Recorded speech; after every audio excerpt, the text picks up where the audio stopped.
আজকের এই দিনে সবাইকে শুধু একটা বিষয় স্মরণ করতে বলি, সেটা হচ্ছে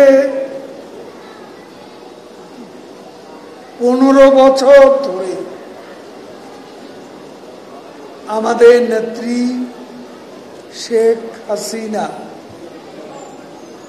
বাংলাদেশের ক্ষমতার রাজনীতিতে অধিষ্ঠিত আছে।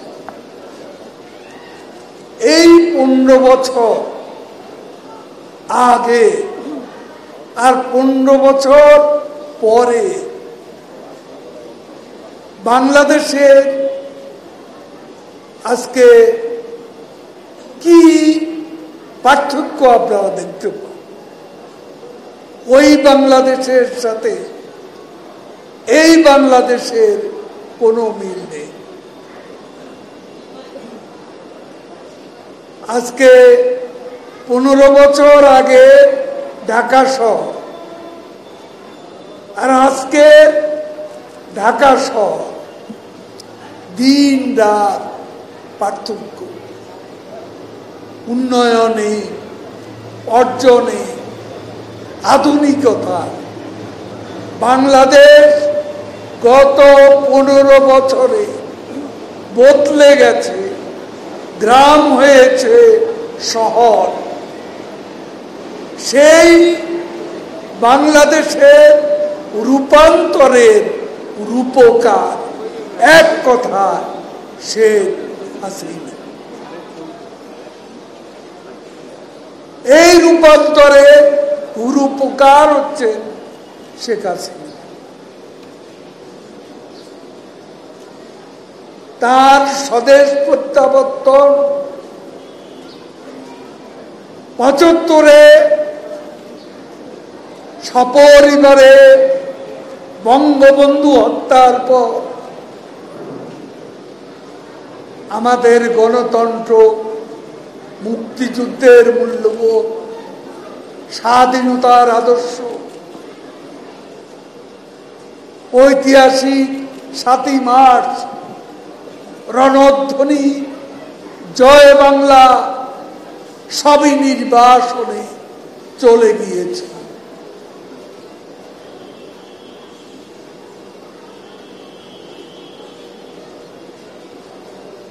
শেখ হাসিনার স্বদেশ প্রত্যাবর্তন আমাদের গণতন্ত্রের প্রত্যাবর্তন। শেখ হাসিনার স্বদেশ প্রত্যাবর্তন স্বাধীনতার আদর্শের প্রত্যাবর্তন। শেখ হাসিনার স্বদেশ প্রত্যাবর্তন মুক্তিযুদ্ধের মূল্যবোধের প্রত্যাবর্তন। শেখ হাসিনার স্বদেশ প্রত্যাবর্তন মুক্তিযুদ্ধের রণধ্বনি, জয় বাংলার স্বদেশ প্রত্যাবর্তন। এটাই হলো সত্য। তিনি এসেছিলেন বলে গণতন্ত্র শৃঙ্খল মুক্ত হয়েছে। তিনি এসেছিলেন বলে আমরা 7ই মার্চ স্বাধীনতার ডাক, সে ঐতিহাসিক দিনটি আমরা পালন করি। তিনি এসেছিলেন বলে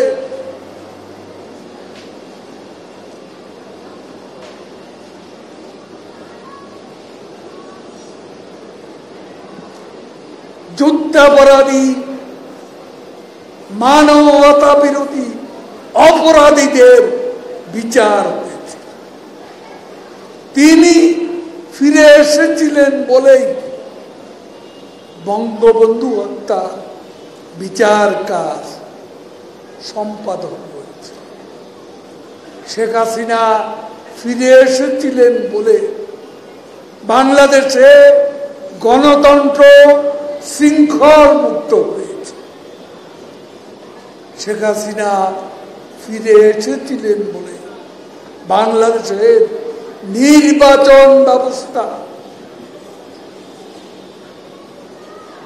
পার্লামেন্টে আইন প্রণয়নের মাধ্যমে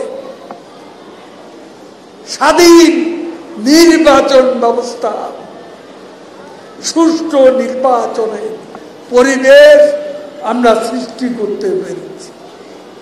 তিনি ফিরে এসেছিলেন বলেই আজকে ঢাকায় তরুণ প্রজন্মের স্বপ্নের মেট্রো রেল, তিনি ফিরে এসেছিলেন বলেই নিজের টাকায় আমরা পদ্মা সেতু করতে পেরেছি।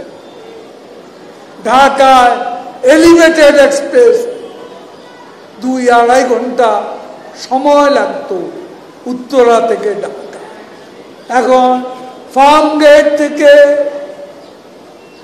এয়ারপোর্ট 8 থেকে 10 মিনিট। শেখ হাসিনার অবদান। আমি ঈদের আগে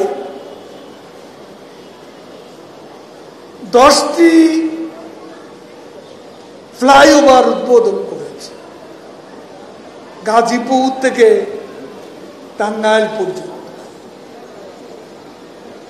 আজকে বাংলাদেশে যেখানেই যাবেন আধুনিক রাস্তায়, পাহাড়ে যেমন সমতলেও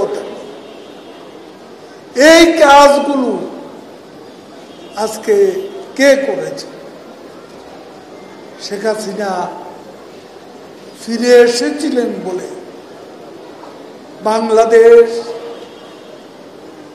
এই পরিবর্তন চোখে পড়ছে। এই সত্যকে যারা অস্বীকার করে তারা দিনের আলোতে রাতের অন্ধকার দেখে।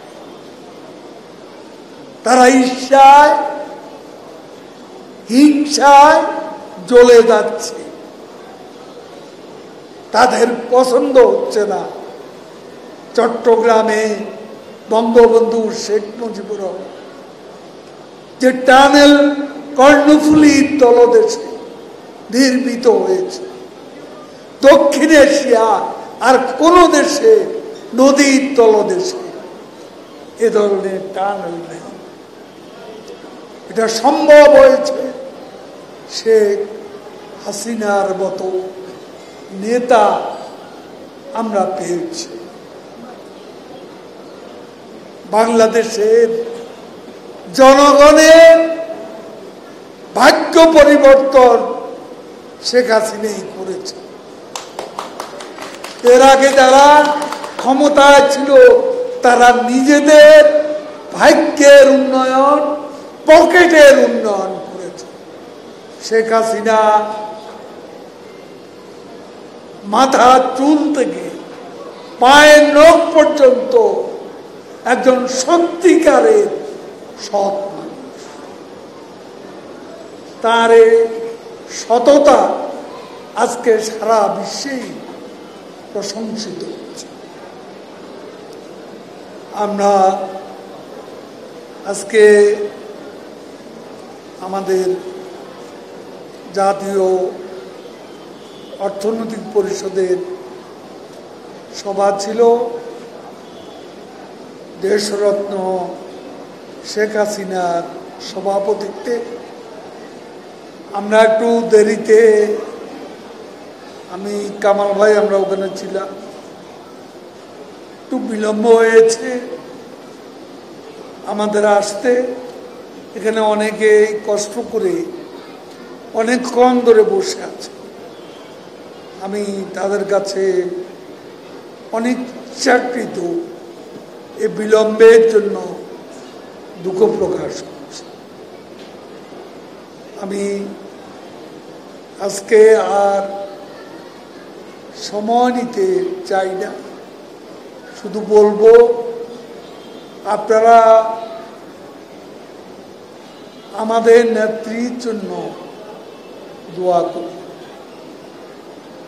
বাংলাদেশকে তিনি আরো এই বয়সেও যিনি 3.5 ঘন্টা ঘুমান, আজকে 3 ঘন্টা বৈঠক করলাম, যাওয়ার সময় বললে যে আমার এখনো 10টা প্রোগ্রাম হাতে আছে। এটা তো আমাদের পক্ষে হয়তো প্রোগ্রাম শেষ করে গণভবনের নিজের বাসভবনে সেখানে হয়তো উঠছেন, তখন সন্ধ্যা হয়ে গেছে। দুপুরের খাবার সন্ধ্যার পর খাচ্ছে।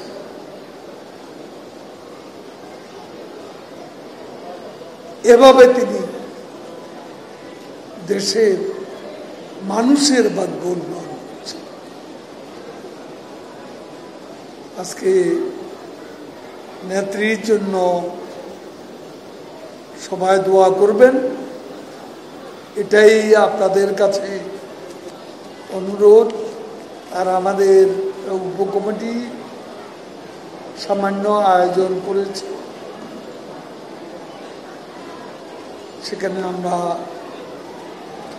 এখানে কিছু খাদ্য সামগ্রী বিতরণ করব।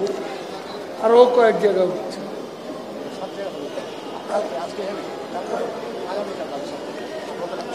আজকে হচ্ছে এখানে, আগামীকাল 5টি জায়গায়। সাংবাদিকরা একটা প্রশ্ন করেছে,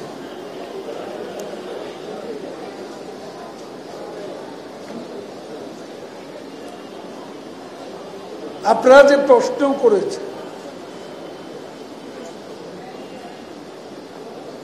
এই প্রশ্নটা আমাকে না করে মির্জা ফখরুলকে করুন। তিনি কিভাবে জানলেন যুক্তরাষ্ট্রের অবস্থা এখনো আগের জায়গা?